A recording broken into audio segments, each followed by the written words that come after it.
Hey folks, it's Jason from Soccer Cards United. Just wanted to jump in right ahead of this episode and say that we released some very exciting news today. The Dublin Card Show will be coming back in 2025, and we have set the date. The date is the 1st of March 2025 here in Dublin at the Convention Centre for the second edition of the Dublin Card Show. So please mark your calendars, save the date, get ready to be in Dublin the weekend of Saturday, the 1st of March. We're going to have an amazing second edition of the Dublin Card Show. Those of you that were there the first year already know what it's about. Those of you who weren't, I'm sure, are dying to get in and try it. So yeah, we'll see you in March in Dublin. Mark that big red circle, big red X, whatever you need to do. Mark it on your calendar right now. Go to DublinCardShow.com to sign up to the mailing list. We'll be emailing information about vendor tables, about attendee tickets, all that stuff in due course. But I just wanted to jump up right at the start of the show and say, 1st of March, 2025, Dublin Card Show. Please do not plan to be anywhere else. We will see you in Dublin. In the meantime, here is our National and Soco Expo review for 2024. Enjoy the show.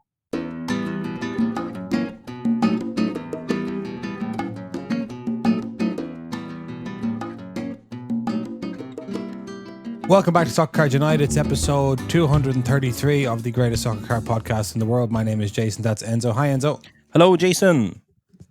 This is our 2024 review of actually two shows. Yeah, long time no see. Long time no see to the listeners. No, to you. How have you been? I've been good. I've been good. How are you? Yeah, in the couple of days since I last spent a week with you, I'm doing all right. I'm actually, Good. jet lag set on a few days later than, I was kind of good and now I'm not good. Same. I'm in trouble. Feeling a bit run down, I've got some aches and pains, kind of slow moving, all that kind of stuff. Yeah, it's not great. But you're right. I was kind of fine. I think I was still running on sort of adrenaline. Yeah. And then that ran out and I'm running on fumes. Running on fumes. But anyway, we're back at the podcast. That's right. We are back. To do our third national review, the National Sports Collectors Convention. Wow. And we were in Cleveland, Ohio last week. This is our third national after Atlantic City, New Jersey, and Chicago, Illinois. 3 in a row. 3 in a row, yeah. The three-peat. That's right. And we also attended a satellite event, which became, for us, the main event, which was the Soco Expo, which we'll talk about as well. So, I was going to structure this roughly in a timeline, but is there anything you want to say right up the top for people who are maybe about to turn the podcast off, or will we just go through a timeline? I'm happy enough for the timeline. Yeah, we arrived on the Monday, so we can start. We don't have to start on Monday, but we can. But we can take people back to Monday, the 22nd of July or something. Yeah, let's dig through it. First thing to say is we flew from Dublin to Cleveland, Ohio, direct. We then spent the entire. What a treat that was! Flew direct. To us, that was no big deal. You book Aer Lingus, Dublin to Cleveland. Of course, there's a route to Cleveland, no problem. Right. We then spent the next week telling people that we had flown direct and we were flying back direct, and probably talked about it more than anything to people. People were fascinated by it. People were fascinated. They were jealous. You had a fun fact that the reason Hopkins International Airport is an international airport is because they fly to Dublin. I think they also fly to Toronto. So maybe, they're the only two, I think, international locations. So shout out to Dublin. Dublin's well connected. We might throw something at the top of the show or at the end of the show about Dublin and why it being well connected is a good thing. So direct, it was incredible, wonderful experience. Shout out to our friends at Aer Lingus that refused to sponsor the podcast, but we'll get them there someday. So that was good. So we arrived on the Monday, and we had to stay on Dublin time for the first half of the next day. So we went to bed quite early on Monday, got up on Tuesday, did a bit of work, and then we went to our first Cleveland engagement, which was at the Rock and Roll Hall of Fame. Oh my goodness. Shout out first as well to Neil, who is this year, we've been there 2 years in a row. The number of Irish attendees at the National has officially gone up after that first time in Atlantic City. We have added another Irishman to the portfolio. Another two, actually. I think there was 2 Irishmen added to the portfolio. And Neil was one of them, one of our great collectors here in Ireland. Top collector. Top collector. Absolutely a killer on the deals. Yeah. He will get you, so be careful, people. But we went to the Rock and Roll Hall of Fame. People recommended it tremendously in the lead up to our departure to Cleveland. So we found some time with him. We thought the show would be really busy.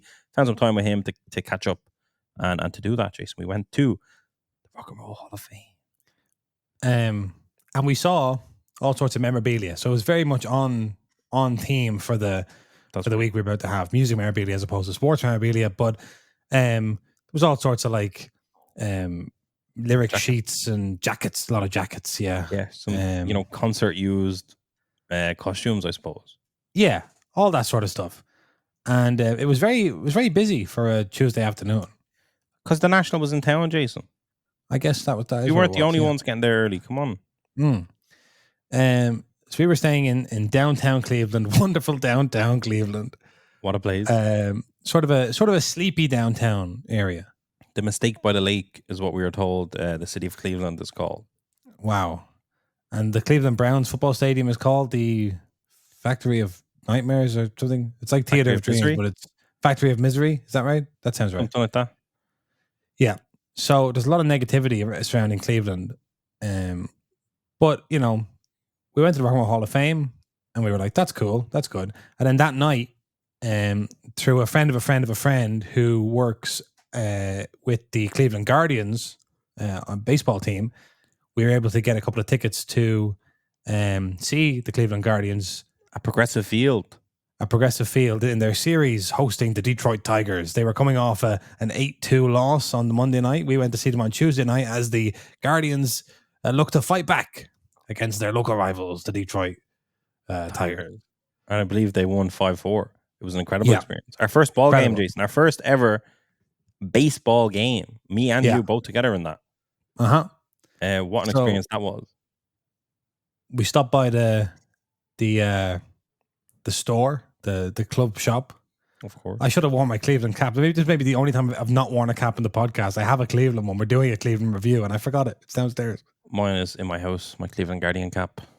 So you just have to believe us that we picked up some caps. There were some Topps packs in the club shop. That's right. We seen some of the hobby kind of alive and well in the club shop. We like the best thing about that, like when we got to the venue, we were a little bit early, not that early, and we just walked straight in. Like we did a security check, but it was like a 2-second check, straight in, very smooth. Anytime we went to a food concession stand or the bathroom or anything, not a line in sight. Went to get beer, not a line in sight. It was a tremendously social event that was so, I don't know, it was just so comfortable. Go up, get your hot dog, get your, I can't remember what beer company we were drinking, a Fathead Brewery or something. Fathead, yeah. Just brilliant. It was genuinely a brilliant experience. At the start, we didn't really know what was going on with the game. Like I wasn't fully up to scratch on baseball rules, but by the end of it, I feel like I was an expert. Yeah. At the start, I was kind of like, as you said, Jason, at the start, we were like, the whole hobby's built on this sport here in front of us. Yeah.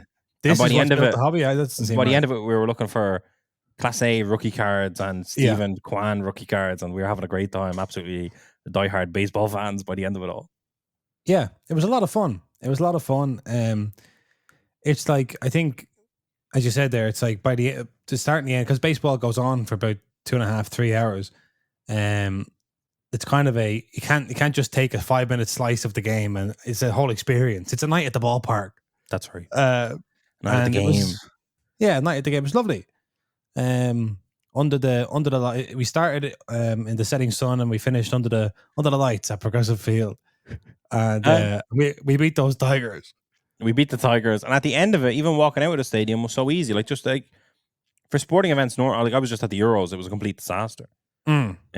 So that I think that's why I probably appreciated it so much. I was like, this is brilliant. I could just get a hot dog. It's not like, do I have 50 minutes? Which I did have. I think anything's going to happen in the second half? Yeah. Yeah, brilliant. One really good thing about Cleveland, and I'm sorry to say I've not come back with loads of good things about Cleveland, but one really, really good thing is the proximity of the sports venues from each other and from downtown. So if you're standing down at Cleveland, you can easily go to where the Cavaliers play, where the Browns play, and where the Guardians play, all within kind of a 15-20 minute walk of each other. That's really, really nice. So yeah, that was our kind of blockbuster Tuesday, our only kind of proper free day, because then Wednesday, Thursday, Friday, Saturday, and a home Sunday was national. Yeah. Jason, Wednesday came around. We the shows, Wednesday's like a preview day, so we had VIP tickets to the National, so we could go in and get our VIP registration and all that stuff. So we arrived just after the kind of registration had opened. Maybe it was open at 4. We arrived at 4:30 or something like that. Yeah, so I think it was 2 or something, 2:30. Oh, 2:30. Okay, sorry. The show didn't open till 4, but the registration opened before then. Yeah. It's all flooding back to me now. So that's when we arrived. That's when we were met with our first line, Jason. And for whatever reason, it was raining in Cleveland, which we were not expected or ready for. So we get a taxi to the venue, which I had seen the venue was like 15, 20 minutes away from downtown in a taxi. And I said, that's brilliant. What I didn't factor in was the crazy traffic, because everyone else in Cleveland was also making that same trip. Yes. Which turned into a much longer expedition. So we were stuck in traffic as ever. And then we ended up having to kind of start in a line that went all the way out under no shelter. To try and flood ourselves in to get that registration passes, which, by the way, the registration desk was a very much a bottleneck. And by the time we got to the front, I could see why it was a bottleneck, because they were literally punching holes through the lanyards as they were handing it to you. As organisers of the Dublin Card Show, we know that stuff like preparing all of your swag and all your gift bags and all that stuff before makes a huge difference. Anything you try and do on the day is going to slow up. You would think that after 40 years, the National might know that as well, but here we are. We eventually got in and then went past after like a long snaking line experience, some of it in the rain, some of it not. Got in, got registered, got our what I generously call goodie bags, and then went into the collector's lounge, which was also doubling which is where the trade nights were, which is also doubling as the VIP kind of lounge relaxation area as well. And we waited there until it was time to go up to the show floor. We met our first person to talk to us this year at the National for the first time was not a listener to the podcast. Wow. Didn't even know really where he was. Was a local local guy called Dan. If he's listening, hello Dan. Hey Dan. And he had brought some cards that he'd had from the 80s and 90s to the National, which is in his hometown of Cleveland, to see about getting them graded. And he had a lot of questions for us about what exactly was going on. So that was kind of a nice icebreaker because he obviously knew a lot about Cleveland being a local. Yeah, we knew a lot about the National being, vets of the National. So it was kind of an exchange of ideas, an exchange of information, and an exchange of goodwill between us and Dan. There was a nice welcome to soft landing into the National, I thought. Yeah, Dan was incredibly friendly, Jason. You gave him your autograph booklet thing that you get at the National, your autograph tokens. Yeah. He was very appreciative of that. And because he had been to some sort of baseball summer camp or something like that run by one of the guys who was an autograph signer at the National. It was very exciting to get involved. I feel like he didn't have a lanyard or a VIP pass. I don't really know how he was there, and I don't think he knew how he was there. Because he was so appreciative of the autographs. Did he have his own one? I don't know. But needless to say that on our good friend Dan, he said when we get up there, because we were downstairs, the lounge is kind of like a dungeon and the show was happening above you. He said, when we get up there, I'm going to bump into you guys and get you a drink. Yeah. And sure enough, when we went upstairs, eventually we ran into him and he said, guys, drinks aren't being served for another hour, but I'm going to get you guys. And sure enough, in the good spirit of goodwill and a way to kind of make our Irish hearts smile, we bumped into him and he got us a drink. Yeah. We enjoyed some nice cans of Yingling at Dan's generous expense. So that was a nice little kind of it was different start. That's right. And then it was Thursday. That was Wednesday night. We got a questionable invite, you could say, if you were external. A questionable invite to the Whatnot VIP party, Jason.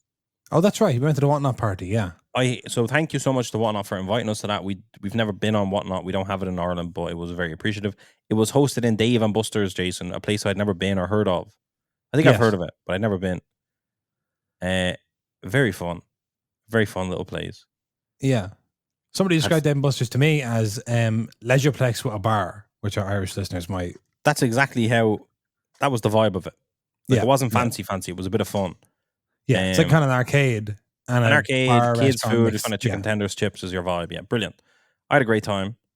I was playing a kind of like Connect 4, but with basketball. It was brilliant. I wasn't paying attention to the Connect 4. I was having too much fun getting my hoops in. And I was losing on Connect 4, but my shots were good. Yeah. Because I wasn't paying attention. But it was good. Very good. I had fun. That was a good start to the national. But by all accounts, at that point, I couldn't believe how amazing our trip had been to that point. I said, I'm not tired. I'm not fatigued. Yeah. The jet lag has not set in. I'm feeling You've great. met I'm on Dan. a great schedule. I'd met new people. I'd had free food. Yeah. Free alcohol twice. You know, I said, this is British Nationals, brilliant. Cleveland's brilliant. And so then it was Thursday. And so Thursday we had a couple of things to do. Yeah, the official opening of the show as well. Yeah, official opening of the show. Just to say that the show layout this year, so the venue itself is the IX Center in Cleveland. It's right by the airport. You would be mistaken for thinking it was an aircraft hangar, given where it is and given the look of it. I've been told they have automobile shows and motorbike shows. They used to have an indoor fun fair there with a Ferris wheel inside the building. That's how big the building is. We were using part of a building which the national committee had booked, I believe, back in 2019. Is that right? Yeah, I mean, they'd done it in 2019. So they had last done it in 2019. Oh, they'd had it in 2019. Yeah. Yeah, and they did it again. They obviously booked it in advance. I don't know how many years in advance. Probably 3 years at least. But yeah, the overall kind of anyone that had been to that national in 2019 basically said, "Oh, this is crazy. We've outgrown this venue." Yes, I mean, it was too small for how many people were there.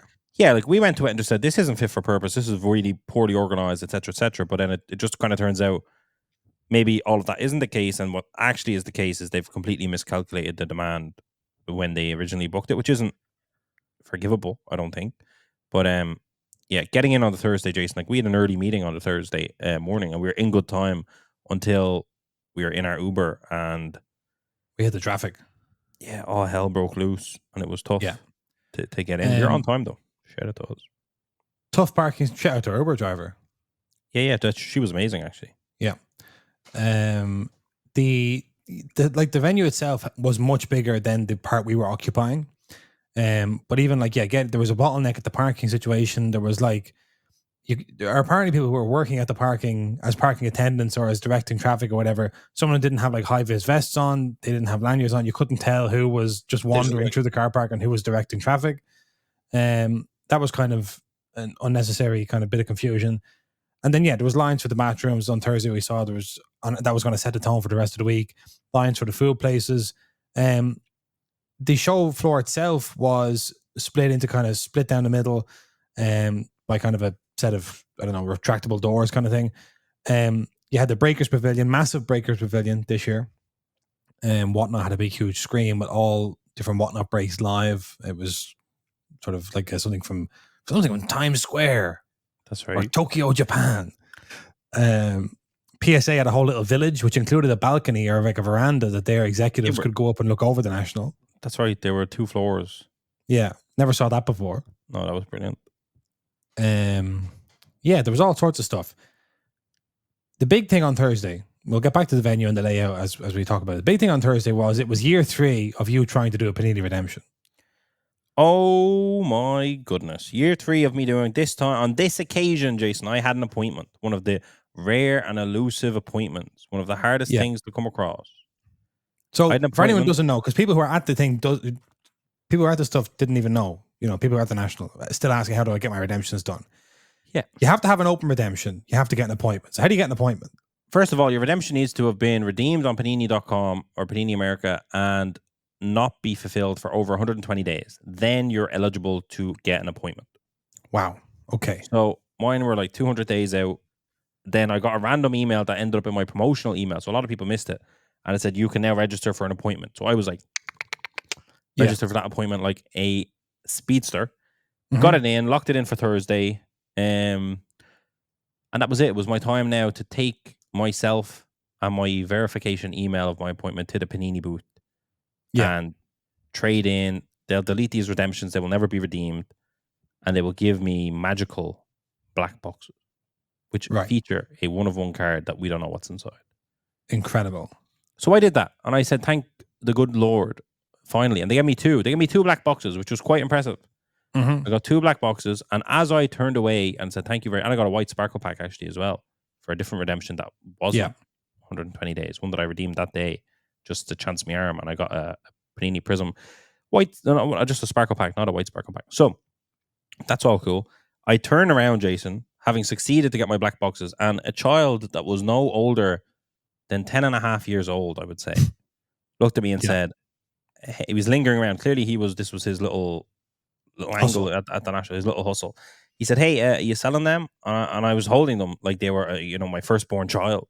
3 years in after trying, I said, "No, I'm not selling this." And he said, $1,100. And I said, "Someone get this child away from me." $1,100 each. Yeah, each $1,100 each. I said, get out of here. Yeah. Go to school, kid. Don't big man me. Don't little man me as a little man. I wasn't loving that. But that set the tone for me for what the National is all about. So I got my black box. Young entrepreneurs. Young hustlers, and just being taken aback every now and then by where this hobby can take you.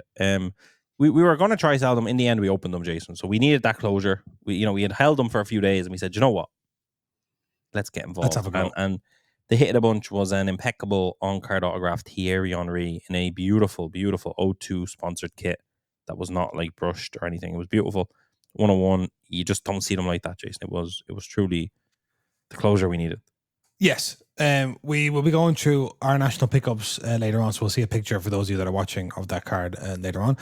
Topps also came to the national this year with a redemption box program. I shake my head to that.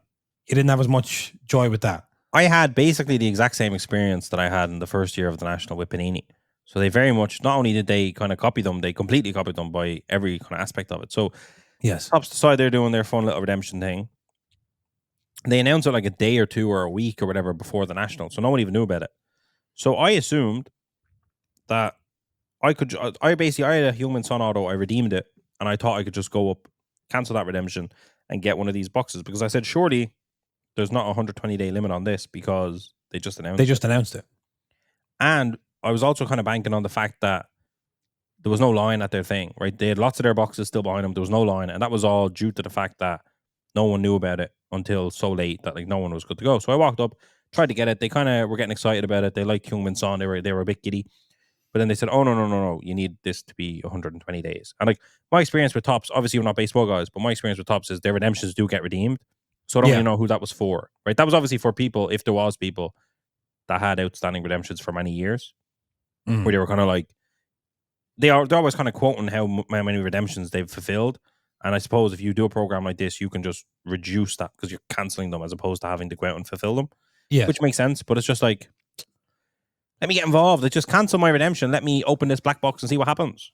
Yeah. Seems like it would have been a really, really good. Well, I mean, we would have been sitting here on the podcast and you would have been saying that Panini, we've been talking about on the podcast, trying to get the Panini redemption on the national for 3 years, whereas Topps, you could just walk up, not a bother. There you go. There's a handshake. Well done. Open that and see what you get. What a company they are. Yeah. But instead, they decided to take the bad with the good of Panini's national redemption program. And so we'll report back in 2026.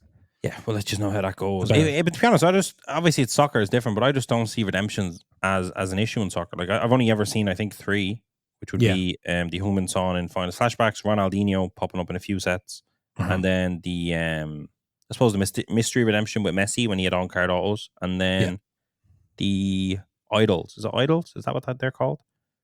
The they have like the pure gold, the pure silver, the pure bronze. Oh yeah. I think they're idols. I don't know. It could be idols. Sounds like it could be right, but I know the cards you're thinking of. But yeah, those cards were redemptions, but obviously they don't need autographs. So yeah, I just feel like, especially in soccer, Topps redemptions aren't really a thing. So I don't know if I'll ever get the benefit from that. I assume that program is set up for people that opened a baseball box in 2017, and the guy who was signing is never signing again, and they're not able to fix it, which is fair. But it's just like I like more fun bits, Jason. That's what spontaneous. I want to go to the national and get weird free shit. That's cool, and it's a bit of fun, and it's a bit of crack, and you have to be there to get out. Like I love that shit. I think they missed a trick, especially considering. I think we went there maybe on the Friday. It's like you just have so much left. Clearly, there's not a lot of people here that have redemptions that are open that long that are also willing to give it up. Just have a bit of fun and start dishing it out. Just start sharing, you know. I do think just that you touched on the idea of fun and all that stuff. I do think that's something that's slightly missing from the national, and I understand you're looking at an event with a couple of 100,000 people over the course of the week. It's not easy to do. No matter how like grand your logistics operation is, you're still going to be crushed under the pressure potentially if word gets out that there's free stuff over there or there's, all that kind of stuff. But it does seem like, for me, there's so many corporates now set up at the national. You have your Topps, your Fanatics Collect, your PSA, your eBay, your Panini, all these, everyone, right? And it does seem like there's always like something where it's like, I have to know something about this, or like I have to go up and it's like, oh, you didn't scan the QR code in March from that thing where you had to, there's not a lot of spontaneous kind of like, what's this? Oh, brilliant. I just go in here and then like I Can get use this claw involved. machine and I can get something just from walking in off the street. It's like, no, you have to be on the mailing list for 18 months and then you got, there's a lot of convoluted, complicated stuff, which is like, it just seems like you're being asked to do an awful lot for very little in return. Yeah, you can have a totally different experience at the national just by knowing a few people. Yeah, And it shouldn't necessarily be like that. Yeah, you should be able to turn up as a sort of an enthusiastic collector who, like, I think it's that thing of like, obviously this is for the hardcores. No one really is going to the national apart from our friend Dan. Right. No one's really just turning up at the national and going like, what's this?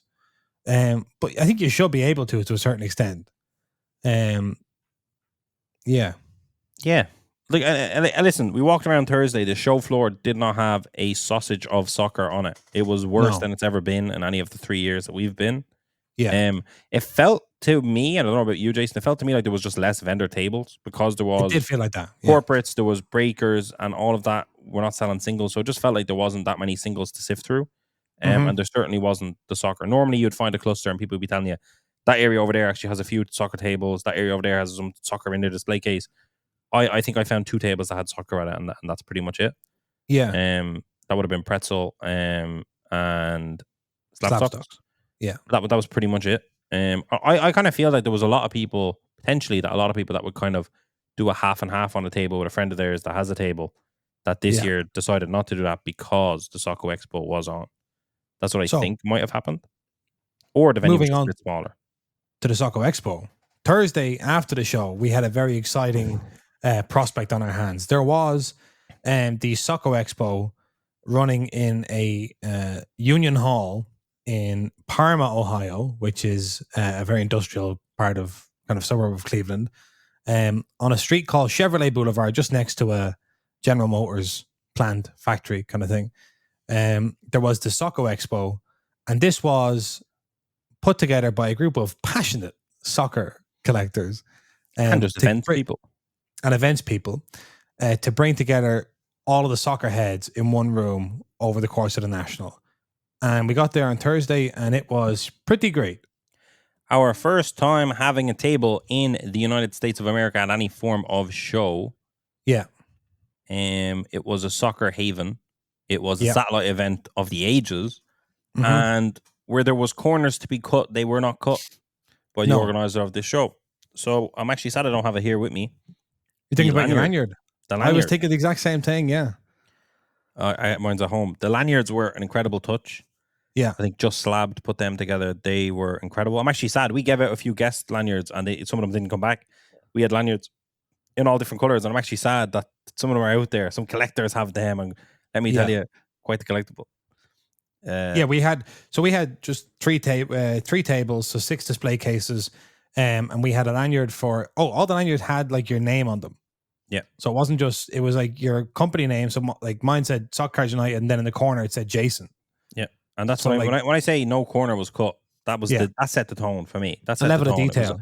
It was an unnecessary nice touch that definitely cost something, to do it, or it was marketing for the Just Slab. Who knows? But the point is, it wasn't necessary, but it was an incredible touch, and obviously it did a lot for marketing because a lot of people wanted to share the lanyard because it did look that cool.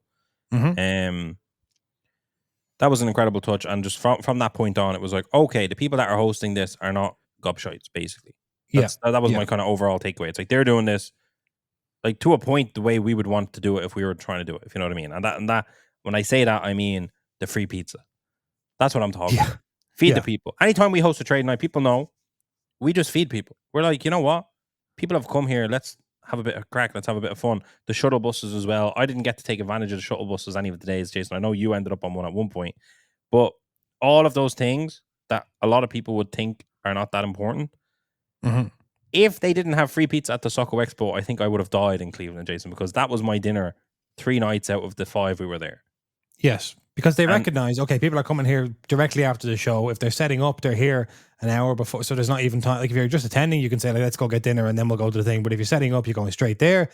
There was pizza before the Soco Expo opened, and it was like pizza and some sandwiches and some salad and some crisps and stuff like that. So it was like you could get fueled up before the doors even open. It's kind of a level of consideration and a level of care, and it is that process of they've taken, which I think a lot of event organizers don't do or do and then can't execute on it. I don't know, but they've done that whole journey. They've sat down and they've said, all right, if I am a vendor, what is my timeline from getting up in the morning to packing up at night at this event? I need to eat. Okay, let's sort something there. I need to get to this. Okay, let's sort something there. It was an incredible level of diligence on display, I would say. That's right. And I obviously, like, free pizza is always going to make everyone happy. But when I say I didn't have to run up to the counter to grab pizza, otherwise I was going to lose out, that's understated. Anytime I was a little bit hungry, I walked up to the counter. There was not a line. There was nothing. There wasn't a soul there. I opened one of 3 pizza boxes, and there was at least half a pizza there, still warm, still vibey, still delicious. A little bottle of water, a little napkin. That was not free. That cost someone money. Someone cut into their margin, or someone just outlaid money that from a margin they didn't even have to do that. Yeah.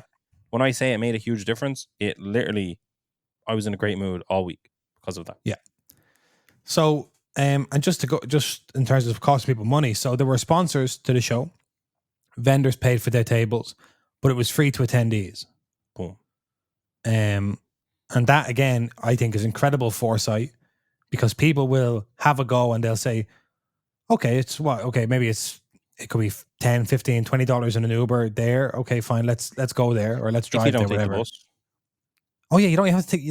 There's a bus, right? So you can actually get there for free and then walk in for free, as opposed to, imagine there's no bus and it's $10 in. You're after spending $30 and you've just even got in the door, and then if there's no food, then you're like, where do I go now to get food? And then, so yeah, before we even got onto the cards, just shout out to the Soco Expo team, because it was really well organized. The soccer community at the National has always been there, especially the internationals that fly over are looking for soccer at the show. They can't find it because of the grandfather system of the National. The demand is there. All the people are in town. So it makes sense to host an event like this, but to host it for the community as opposed to hosting it opportunistically to make a book out of it, if that makes sense. Yeah. There's definitely long-term financials to be made if you do it well, of course, just by sponsorship alone. But it just seemed like it was just, at the very least, organized with a long-term kind of mentality. Yes. I can see people that organize the National being annoyed with this, potentially, because it's essentially a show. And it wasn't the only, that was a soccer show. There was the after show too, which was taking place throughout the National. That was an actual card show, 100 tables after the event. To me, that the National shouldn't be against those things. The National should be expanding and finding a way to have 80 to 100 soccer tables at the show. Do you know what I mean? Yeah. It's more of an opportunity. It would be ignorant to try and shut it down or to try and blacklist it. It should have a play. Like when we're in Chicago, the Soco Expo should be inside the Donald E. Convention Center somewhere. That's what I think. So it's like, how can you pull them in as opposed to try and smack them down? Because ultimately, I would have had probably the worst National out of the 3 that I've been to if the Soco Expo wasn't there, because there was not a soccer card or a soccer play to be made at that show. And it was lines. Yeah. It was terrible. There was no free food. Yeah. Although, shout out to Antonio's Pizza. Yes, which although you had to pay for it, it was good. No, that was good. I'll pay for that all day. Yeah.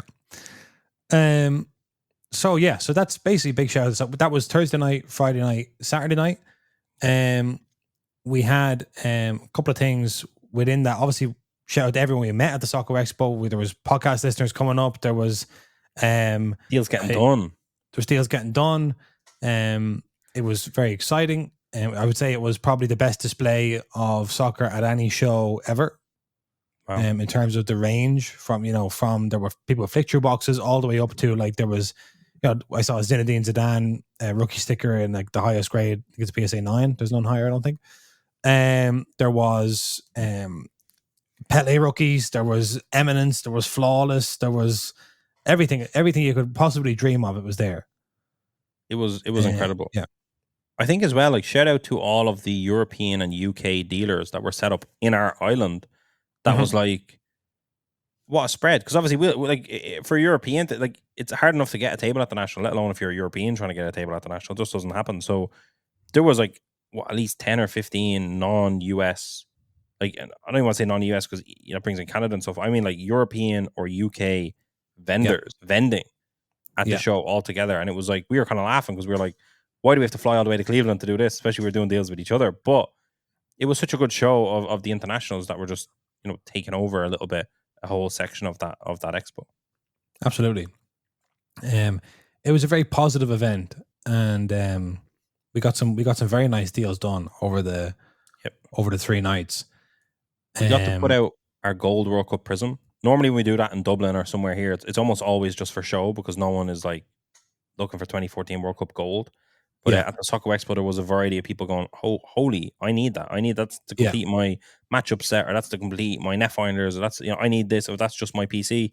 This is such a cool card to find. And so that was fun to do. Like I actually think, Jason, we made the most money vending at that than we have anywhere else. It was close. Maybe, I think, I remember Dublin was big. Obviously, we had a huge spread in Dublin.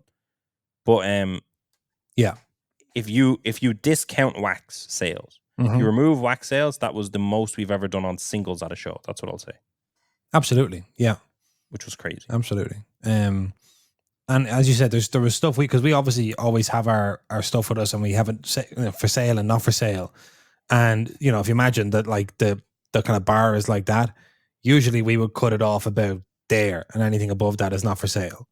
But in this show, it was like only kind of the top 10%, 5% of the stuff wasn't for sale. There was a market for everything else. And some of them still got sold. I remember I was doing a deal, and that's right. one of the cards in the deal had an offer sale sticker on it. I said, how did this happen? Yeah. How have we got here? But it was genuinely, it was just good. It was great vibes. I enjoyed going to every day. We had actually got ourselves Panini VIP party tickets, Jason. That's right, on the Saturday night. So on the Saturday night, there was a big Panini VIP party. There was a whole hullabaloo of how to get there, and it's not cheap to do it. Like it was a big outlay, and I think this is probably the biggest compliment I can give to the Soco Expo. And at that point, they had announced that 50 Cent was going to be performing at this small little VIP party. Like it was cool, a lot of like free food, free drink. I was dressed for a party. I was ready to go Saturday, but we just sat down and we said, which one would we prefer to go to genuinely? And we gave away our tickets to the VIP party to be at the Soco Expo on the Saturday and to chow down on that free pizza, and said, you know what? I don't think I'd be happier anywhere else. I'm having a good time. Yeah. And in terms of like there were big soccer card businesses sponsoring and set up at the Soco Expo as well. The Soccer Breakers were there, Golden Goal was there, GV was there, a few others as well. Apologies to anyone who feels that they should have been included in that list. But they had a presence all 3 nights, and so did like a lot of like very kind of high profile collectors or high profile breakers and businesses and things like that. And I would say that it was kind of a real moment of, I personally felt that like, in this room right now is a significant portion of the soccer hobby in terms of like if you looked at like I was talking to one of the guys, and it was like, if you looked at the social media reach of everyone that's here, if you looked at like the kind of the inventory of everyone that's here, the collection of everyone that's here, this represents a very, very big portion of soccer hobby. And I did feel a little kind of moment of like, this is us, kind of, we've arrived as a section of the hobby. Because I do feel like part of the reason it's been so difficult for the soccer hobby to establish itself against the American sports is that lack of physical space and lack of like togetherness. We're all in the one room. We all agree on, people have kind of petty rivalries, or like, are in different countries even. They just don't have that connection. But it's like, this felt like, right, at least these people in this room all agree on this set of things about the soccer hobby and where we want to go and where we are now and what we have to do. So this is a platform that we can build from. If you're like an American collector that collects baseball and you're walking around the national floor for the last 10 years and you're seeing barely no soccer, you're obviously going, soccer, like it's not a big deal. Yeah. No one likes soccer. Like who? It looks as marginal now as it looked 5 years ago, 6 years ago. If you're just going off the growing, exactly that. And we seen even Jeff Wilson from Sports Card Investor. He spent the last 2, so the Friday and Saturday, he went to and spent his evening at the Soco Expo. No content. He was there with his kids, and he was just genuinely walking around doing deals, talking to people, and like that gave me like a lot as well. I was looking at it going, right, because anytime I've ever seen Jeff at the Nationals content, he's in content mode. This was like, Yeah, he's done his working. work for the day. Now he's just kind of in hobby mode with his kids as well, especially. So it's like one thing we've noticed, and if you're eagle-eyed, you should notice as well when you go to the National, is a lot of the kids, they're soccer. They're wearing soccer kits. They're looking for soccer cards. A lot of the young population, Americans, non-Americans, whatever, they're in the Messi jerseys. They're in the Ronaldo jerseys. They're walking around, Pulisic jerseys. They're walking around the National looking for soccer. And like the Soco Expo, I think the Saturday was a kids' night as well. Mm-hmm. The younger population of people are tending and trending towards soccer. Like that is a thing that is happening. I'm not saying soccer is going to overtake any of the American sports, but a lot of the younger population are soccer focused. And I feel like a lot of the reason Jeff was there, I know that he has a soccer collection and he is involved, but I think his kids were like, we want soccer. Yeah. I think that's happening. Yep. There's so many positives to draw out of the Soco Expo. But my, as I say, my feeling was like, number one, the organizers did a fantastic job. Number two, the community did a good job rallying behind it. And number three, this feels like, all right, if it was this good in Cleveland, what's it going to be like in Chicago? And more importantly, where is this, either this specific event, which I think has a long and successful future ahead of it, but where is this soccer card community going to be in 5 years or 10 years? Because, as you said, a lot of the progress we've made in soccer, a lot of the kind of growth of the market has been underrepresented at the National. And there are a lot of people who, who aren't on Instagram all the time, or who just follow basketball card accounts or whatever, and aren't looking at soccer. So when they turn up at the National, that's when they are looking at things like soccer, like F1, like women's sports, and that's where they're kind of seeing the stuff that they don't see the rest of the year. So if there's no great improvement in the spread of soccer, to them it looks like, well, soccer hobby is stagnant at best. But we know it's not. But like you think as well, in 5 years' time, we'll look back, I think we'll laugh at the little Soco Expo venue that we had in Cleveland, because people came up to me and said, like, how does this compare to like European shows? And it's like, oh, European shows are bigger and in like nicer venues, but the cards in the room are cooler here. Yeah. People's willingness to spend larger sums on single cards or buying bulk cards is great. Like their spending power is greater here. But it gave me a lot of confidence for the European hobby, because it also, like, that room felt like I'm at a German show, or I'm at the Dublin show, or I'm at the London show, or I'm in France or Milan. Like it felt similar, different clientele to a degree, but it still had the same kind of vibe to it, where it's like most tables are soccer. There's some F1, there's some other bits around as well, but mostly that's what it is. It was a similar size, if not a bit smaller, but type of cards and spend power was different, clientele was different, but it wasn't like, I don't know, give me a lot of hope on the European hobby. It's like that's what we are seeing at the big and best European shows. Yeah. Also, I think a crucial difference for me, if you look at the Soco Expo versus the National in general, and you look at how the National, so much of its floor space is taken up by corporate booths, and sort of, as I say, scan a QR code, get the top part of a pen. Many corporate booths that don't know why they're there. They don't even know why they're there. They're there, and they're not really, don't really nothing for you to do. They don't really have anything for you. You know who they are already, and you either use them or you don't. But if you look at the Soco Expo, there were sponsors, and those sponsors were doing live breaks and stuff like that from the Soco Expo and things like that. But if you looked at the room, it was basically all vendor tables, and there wasn't really any kind of. It felt, I was kind of using the phrase all week of like, this is a peer-to-peer event.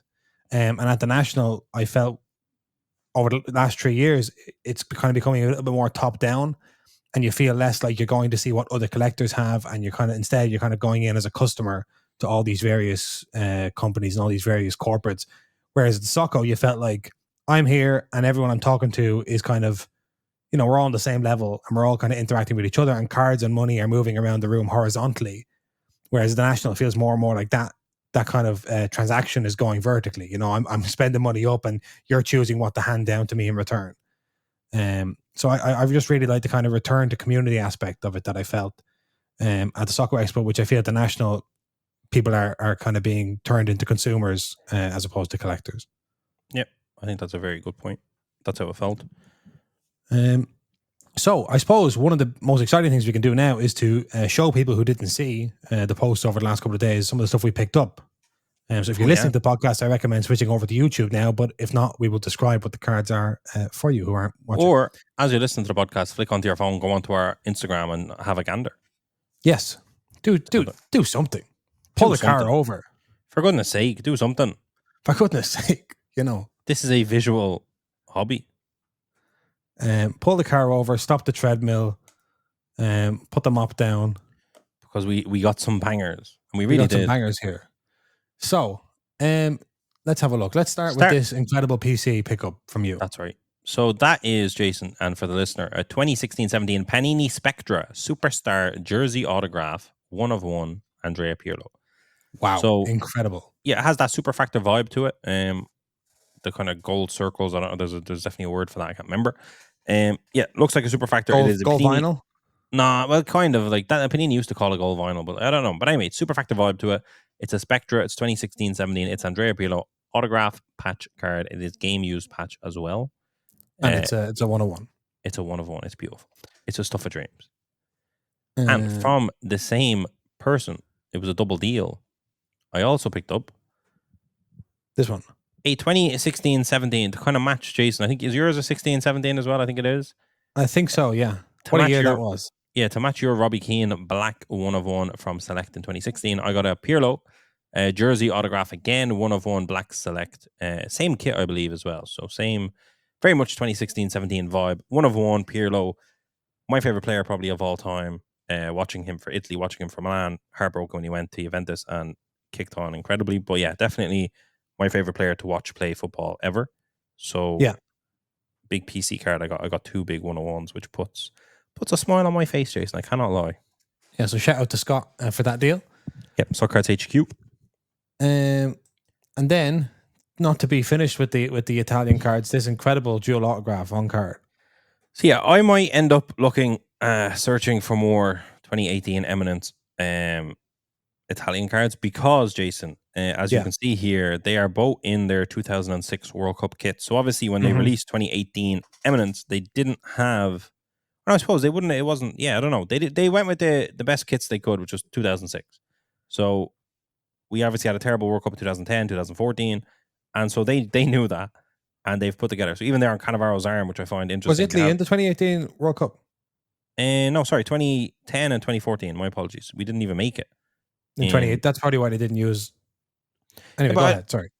I don't know, because like why? Or maybe they would have just used 2006 anyway, because that's what people want. Yeah, they wouldn't have been playing anyway in 2018. I don't really know. This is true. This is true. The badge there on Cannavaro's arm is actually the 2006 logo of the World Cup. So yeah, these are our World Cup kits. These are images from that World Cup, which obviously we won.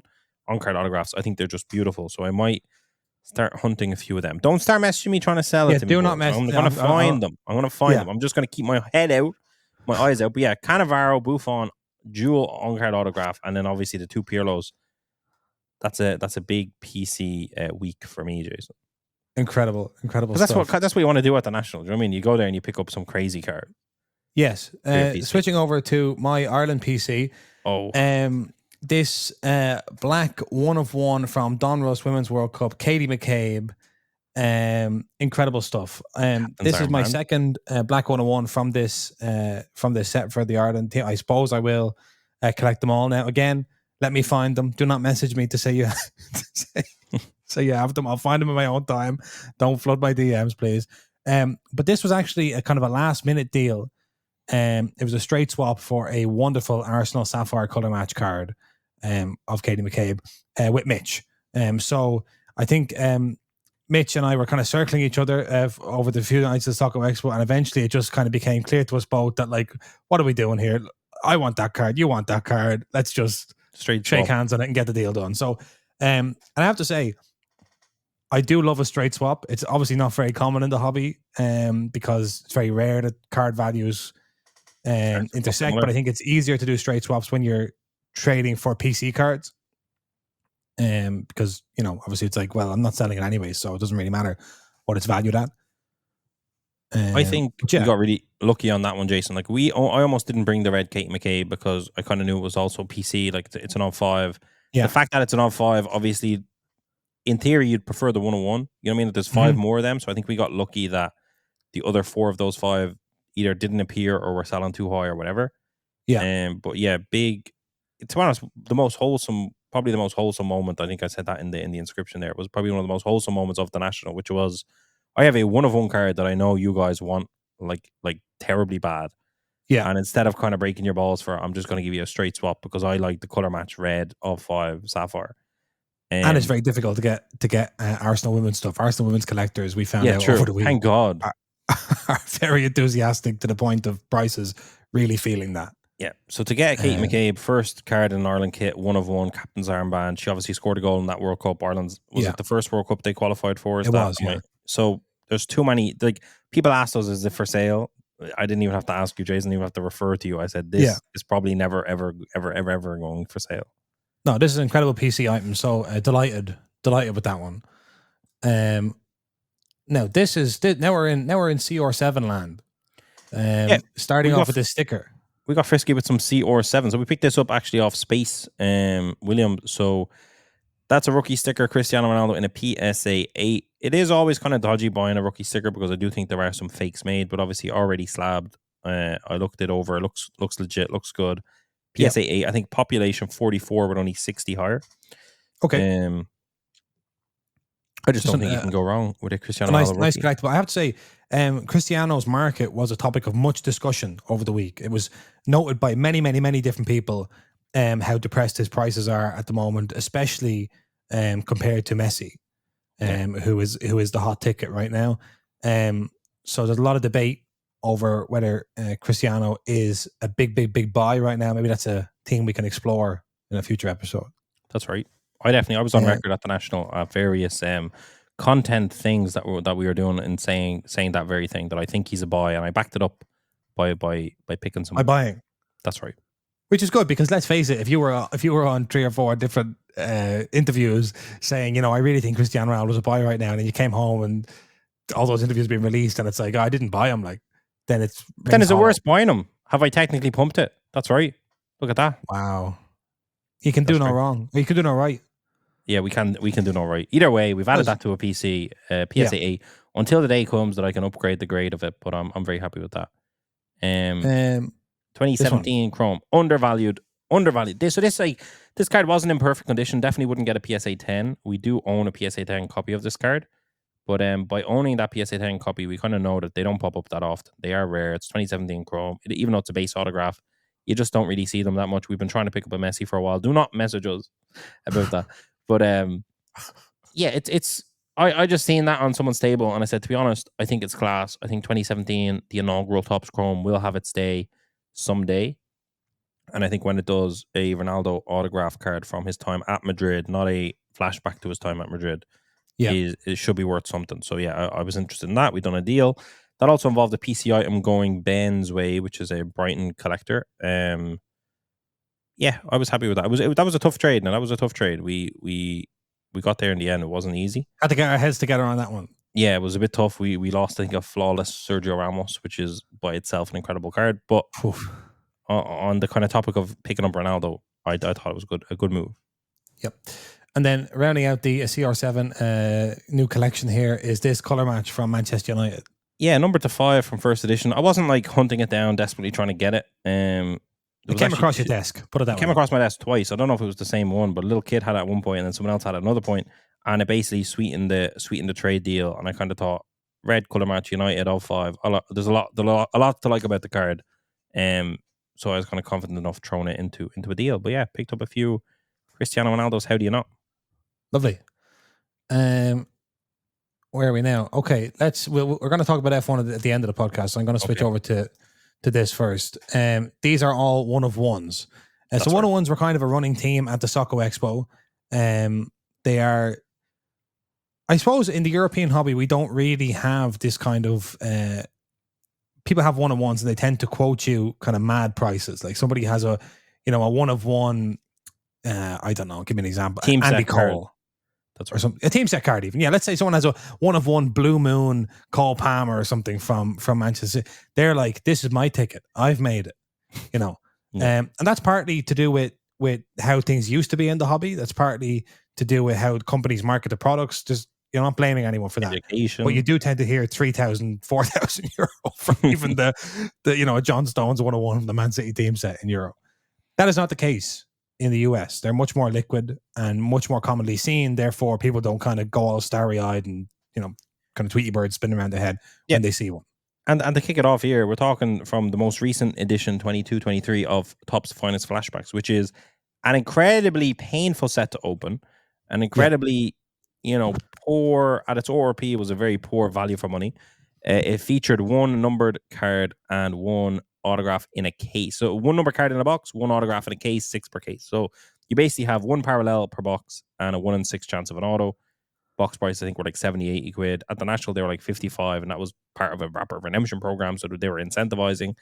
Having said all of that, Jason, they are chrome stock, and the one of ones in them are some of my favorite cards, mainly because they're so hard to see, and also because I think the images are good. Just on the base cards, the color sucks. So seeing the super factor on what is a beautiful image, I'm a big fan on. And as a result of that, we picked up not just one, but we picked up 2 of these. So we picked up a Kevin De Bruyne 1 of 1 autograph. Yeah. As part of a trade, I believe.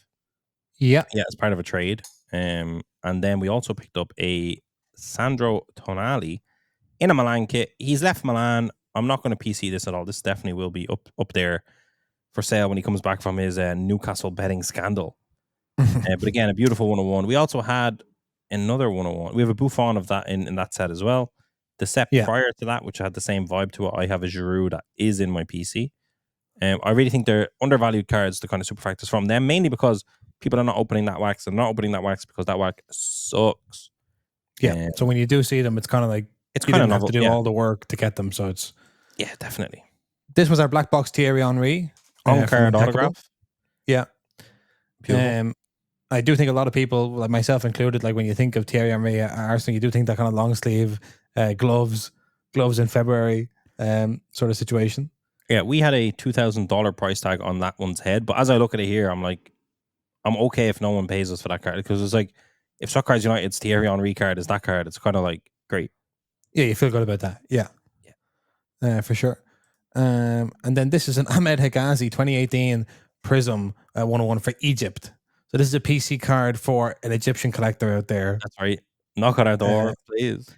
Yes, and Enzo, you told me that you met some Egyptian collectors at the... Yeah, there was a couple of Egyptians. Amir, I believe, was one of their names. I can't remember the other one. They were at the Soco Expo. I chatted to them for a while. I told them that we had, at this point, we had a Salah Cyrillic PSA 10. Yeah. From that same set that they might be interested in. They were intrigued. And by the time I got back to our table, we had this Ahmed Hegazi 1 of 1. I sent them a photo, but I don't think they ever got back to me. So are they really Egyptian friends? I don't know. I'm sure they've been offered this card before. For sure, that's true. Probably at the show. That's definitely true. They gave me a free Packer Chronicles Serie A, so they're in my good books. They're in your good books. And then this Kieran Tierney 101 from I believe the Champions League Showcase, which is a 2016-17 set. It's a Kieran Tierney True Rookie 1 of 1 BGS 9 that was brought in a trade and is now gone. So don't mess about that. That's really United with. That is gone. Panenka. Yeah, Panenka, a dear friend of ours who has been friendly to us throughout the hobby in Scotland. Anytime we've gone there, and throughout the years, he's been good. And we obviously know he's a big Celtic 101 collector. So he seen that card, actually knew the person who had it prior, and was like, I was trying to get that for years, I could never get it, and we were like happy enough to get a deal done. Yep. So that's great. So that's some of our 101s, and so on the Friday night, you went to an F1 trade night, and all through the week, you were kind of dipping your toe in and getting involved in the F1, which is kind of in a similar situation to soccer is, but smaller again in terms of the amount of people in the community. Yeah, smaller again. Seems like the kind of cash flow per collector is a lot higher, maybe in general, or like the high end is very high. But so we actually picked this up prior to the trade night. That's right. Oscar Piastri Pad Pradasher from our friend Dan. That was a very tough deal to do. We lost some killer cards in that deal. I don't even want to talk about it. But I picked it up, 101 Oscar Piastri rookie. He just won a race recently, almost won again this past weekend, and is definitely just a very, very talented driver.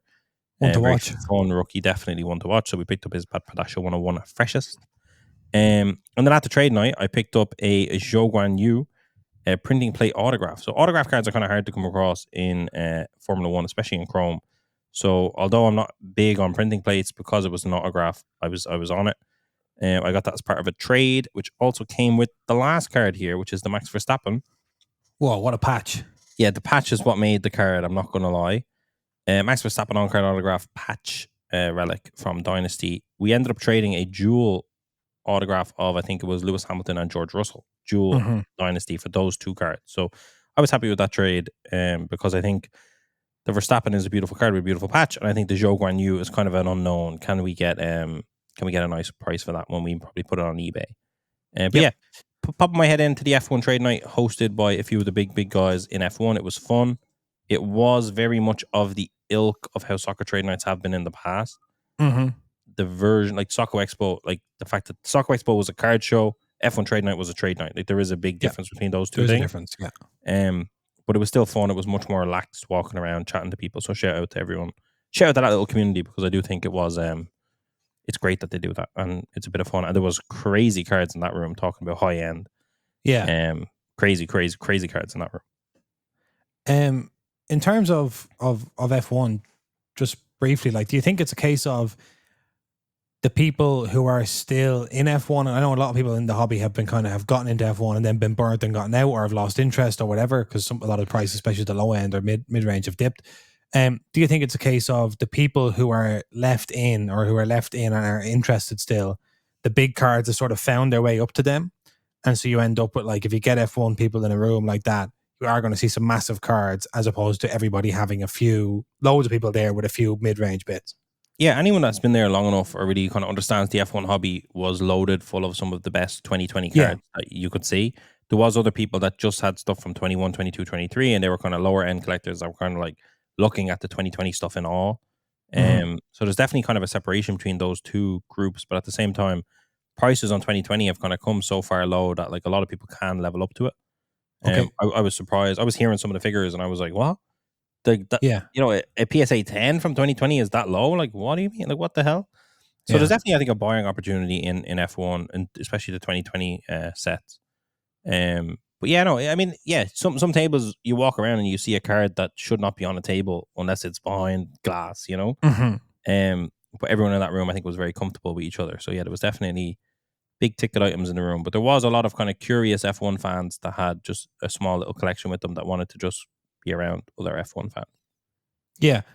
In terms of F1, say compared to soccer, like, I have you've been to the F1 trade night all 3 years we've been there, or last year at least? I think twice, I don't think three. Twice, yeah. And in terms of soccer, like, I would look at the Soco Expo, and even without Soco Expo, there are other soccer trade nights around. And I would kind of have no question of in 5-10 years, soccer is going to be a much bigger part of the hobby, and is going to be bigger in absolute terms as well, in terms of the number of people that are at these events and stuff like that. With F1, do you see those new collectors coming in, or do you see the high end growing continuously, but not necessarily being reflected in the number of new collectors coming in? Like, where are we there? I definitely share your kind of thoughts. Like, I think maybe it's harder for F1 collectors to come in. Yeah, I don't know. Do I see the size of it growing? It should definitely grow, but will it grow tremendously? I don't really know. It's harder to tell. I suppose I'm less knowledgeable as well on it. Well, it may follow, just briefly, it may follow the pattern of F1 as a sport, which is, if you look at F1 attendances over the course of a season, not that many races compared to football matches or NFL matches, whatever, but the spend of that audience is massive. That's kind of like, yeah, that's what we're seeing. I mean, I think we're about to get 2 brand new F1 products this year, so obviously the hobby's growing in F1. You know, Topps obviously have a lot of data. Fanatics have a lot of data that their Topps Chrome and their Topps Sapphire and their whatever other sets that they put out, match TurboTax, are selling fast, and there is enough space and demand for more product. But yeah, I mean, I felt like the size of that room was the same as it was last year. I think the Soccer Expo's thrown me for a bit of a loop, because it does feel like soccer has graduated a little bit. That's how I feel. Yeah, exactly. From a niche into something that's almost, you cannot deny us anymore. I feel like the national next year have to almost announce these 50 tables are for soccer, and there's going to be 50 soccer vendors. I feel like we've knocked on the door to a point where it's like that has to happen, because it's like to a point where an entire other show that has 80 to 100 tables has set up and has been a complete success. It shows the shortcomings of the national. I don't think you could say the same about F1. I think F1, you could have filled a couple of tables. Do you know that's just the truth of it? Like in terms of like a lot of people there wouldn't necessarily vend. It's a trade night. Everyone has their cards out, but they wouldn't necessarily be vendors. So it's like, how many professional Formula One card businesses are there that kind of specialize there? How many specialized Formula One vendors exist? I don't think it's 100 the same way I think soccer 100 would go like that, So I'm with you. But I think it's a lot sooner. Like, I mean, we started in 2014 basically with premium soccer cards. There's a few asterisks, there's some upper deck, and there's all this stuff. But if you call 2014 Prism the kind of beginning and the mecca, the comparison to that is 2020 F1 Chrome. So we're talking 6 years of a difference in terms of hobby. A head start. Yeah. And it's a huge difference. So, yeah. I think and I think F1 is only growing in the States more recently. Football, when did that start growing in the States? Like a very, very long time ago was when that kind of the seeds were planted there. Yeah. Probably you can go far as back as Pele when he was at the Cosmos. So yeah, I think it's 50-50. I think that soccer, I mean, whatever happens with soccer is going to be first. Do you know what I mean? Soccer's going to do it first. Yeah, I mean, one of the reasons I just wanted to bring this up is because I think people are overly harsh on F1, and I think people conflate soccer and F1 because they have this idea that they're both kind of European, or certainly if they're both kind of foreign sports, some sort of the international global elite kind of sports. That's right. Even though and I just wanted to kind of just highlight that and just hear your thoughts on it, because it's like they really are not. They may be coupled in the minds of American collectors because roughly the people they appeared on the scene at the same time, where F1 seemed to follow soccer. But it's important to break down, as you just have, the timelines we're dealing with and the relative popularity of sports around the world. Soccer is the most popular sport in the world. F1 isn't. But even like soccer cards, like if you look at Match Attacks, that has had a history for many years. If you look at Panini stickers, it has had a history. Like there hasn't really been a history of Formula One cards. There has been old school sets, but it's not the same. Like if you're talking about mass market kind of migration into the hobby, it's easier to graduate from Panini stickers into the hobby than it is from nothing into 2020 Chrome or 2023 Chrome or whatever. So they're different markets, but the spending power from F1 is remarkable, which is exactly how, if I sat you in a room with no data, Jason, that's what you'd be like. Ideally, there'd be these, few whales in F1 that do this, and that'll push the market up and kind of help the high end and kind of suck a lot of stuff up, and that's exactly what has been happening. So, yeah, I don't know. It was interesting to see. I think every year I'm going to be going to that because it is something that I think is worth attending and just keeping an eye on and having a look at and chatting to people and seeing some crazy, crazy, crazy cool cards. Absolutely. So then Sunday came. We went to the show for a couple of hours, had a look around. Did some deals in the lounge, and then flew through the night across the Atlantic Ocean. Yep, I did not sleep. I did not sleep. It was a shaky flight. It was a weird setup. It was a small plane. It wasn't what people would usually try. If we had connected through Chicago or connected through New York or through Boston, we would have been on a bigger plane. The direct flight to Cleveland. Yeah, great as it is, it was a bit of a rust bucket. Jumbo jet. Yeah, that's right. So next year is in Chicago. We have our hotel booked already. Thank goodness, Jason. I'm excited. Chicago, like the only thing that could ruin it is if there's too many people at it and it's the same kind of like bathroom, Wi-Fi problems. But I don't think it will be, and especially to get those VIP tickets. That did help me a lot with the bathroom. If I didn't want to deal with the line, I ran downstairs to the kind of collector's zone where the trade nights were and just went into one of those bathrooms. It was a lot easier. But if they can figure out the air conditioning in Rosemont, we're off to a flyer, and we'll see you next year. I think last year it broke. Or last year. Yeah. So we'll be all right. But yeah, like ultimately, I suppose the National is what it is. It brings together. Like I think the sports card hobby needs a kind of mecca of collecting. Like without the National, Soco Expo can't happen as successfully and as seamlessly as it is. So like the problem is with the National is like it's becoming outdated. We need it to be up to date because we need it to be the one thing everyone will like. If people from transatlantic stop coming, if Europeans stop coming because they go, oh, it was a bit shit, it wasn't this, it wasn't that, like it's not worth it. We need that kind of almost industry meetup, collector meetup. Like we need this kind of mecca to exist, this North Star in the hobby, if you will. So the National Committee need to get their stuff together and modernize a little bit more in order to maintain their position. Because as we are going to find out and going to see, in a couple of weeks' time, we're going to be in New York City for Fanatics Fest. So, like, there's a lot of people complaining that that's too close to the National for people to try and spend to go to both. It's going to be a big outlay, especially if you're from the West Coast, or Europe as well. People don't necessarily factor that in.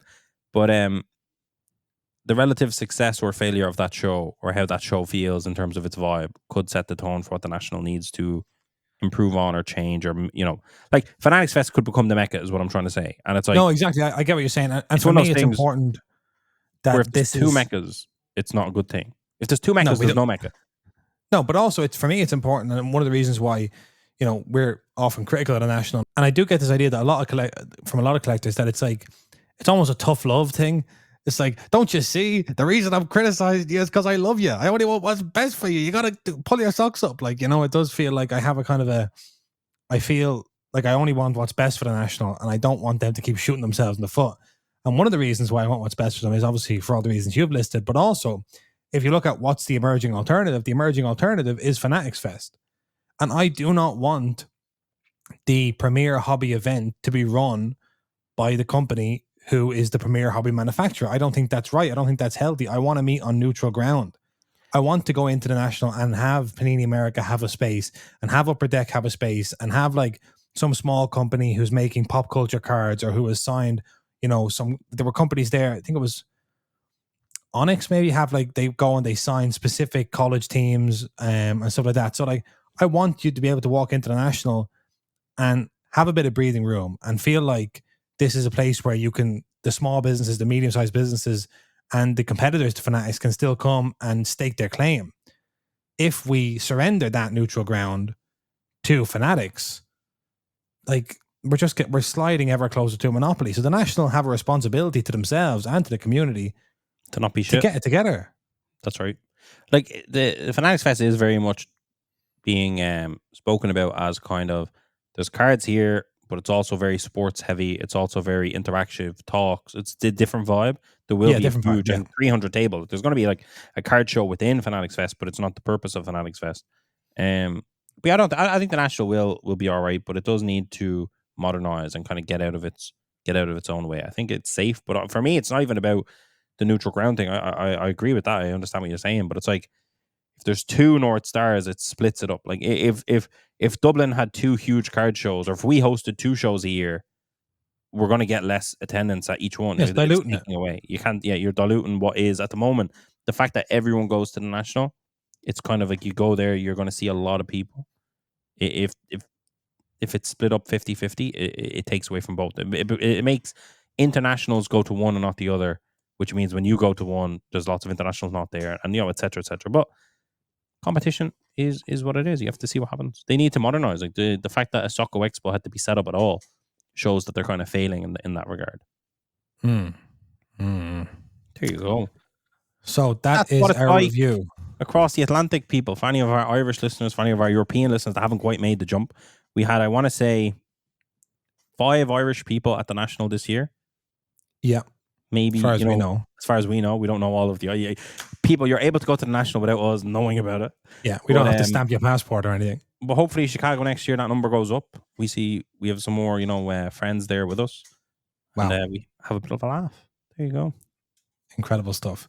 Shout out to the Winking Lizard Tavern for tying us over on the Tuesday as well for lunch. Yes.